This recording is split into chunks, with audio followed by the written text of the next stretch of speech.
कुछ महीने पहले की अगर हम बात करते हैं तो पूरे पाकिस्तान की जो टॉप सोसाइटीज़ हैं, बहरिया टाउन हो, DHA हो, लाहौर स्मार्ट सिटी हो, कैपिटल स्मार्ट सिटी हो, या इस तरह की बहुत सी और सोसाइटीज़, उनके हेड ऑफिसेज़ में हमें पार्किंग की जगह नहीं मिलती थी। क्यों नहीं मिलती थी? क्योंकि रियल स्टेट टॉप पे जो है वो चल रही थी, और उस टॉप पे होने की कुछ वजूहात थी। उनमें से जो सबसे बड़ी वजह थी वो इस टाइम की गवर्नमेंट थी। इमरान खान ने रियल स्टेट सेक्टर को एक बूम देने के लिए बहुत बड़े इकदाम जो है वो उठाए थे।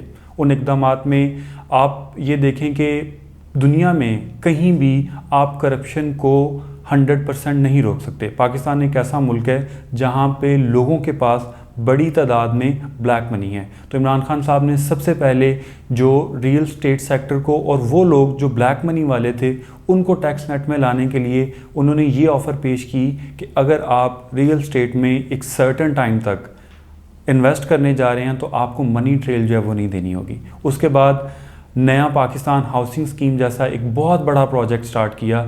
उस प्रोजेक्ट का इम्पैक्ट ये था कि उसने लोकल और ओवरसीज़ इन्वेस्टर्स को पाकिस्तान में रियल स्टेट सेक्टर की तरफ जो है वो अट्रैक्ट किया।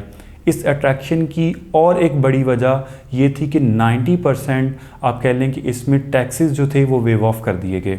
इसके साथ साथ बात यहाँ पे ख़त्म नहीं होती। तकरीबन 30 अरब तक की जो सब्सिडीज़ थी वो उस टाइम की जो पाकिस्तान तहरीक इंसाफ की गवर्नमेंट थी उसने रियल स्टेट सेक्टर को जो है वो दी। इसके साथ साथ आप कह लें जो सेल्स टैक्स थे उसको जो है वो कम कर दिया गया।